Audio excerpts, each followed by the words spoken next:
November 9 பார்த்தீங்கன்னா, சக்தி வாய்ந்த ஐப்பசி பஞ்சமி. இந்த இலை கிடைச்சது அப்படின்னா விட்டுடாதீங்க. கடைசி வரையும் உங்கள் காலம் முழுவதுமே பார்த்தீங்கன்னா கடனே இருக்காது. கமெண்ட்டில் ஓம் வாராகி தாயே போற்றி அப்படின்னு கமெண்ட் பண்ணுங்கள். இப்போ பதிவை பார்க்கலாம். 9ஆம் தேதி பார்த்தீங்கன்னா ஞாயிற்றுக்கிழமை நவம்பர் மாதத்தில் வரக்கூடிய சக்தி வாய்ந்த ஒரு பஞ்சமியாக இருக்குது. அன்றைய தினம் பார்த்தீங்கன்னா சதுர்த்தி எப்போ முடியுது, எப்போ பஞ்சமி ஆரம்பிக்குது அப்படிங்கிறத தெரிஞ்சுக்கலாம். அன்னைக்கு காலையில் 10:25 வரையும் சதுர்த்தி இருக்குது. அதற்கு பிறகு பஞ்சமி திதி ஆரம்பிக்குது.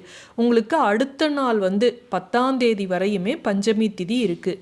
அடுத்த நாள் 10ஆம் தேதி காலையில் 8:30 வரையும் பஞ்சமி திதி. அதற்கு பிறகு சஷ்டி திதி ஆரம்பிக்குது.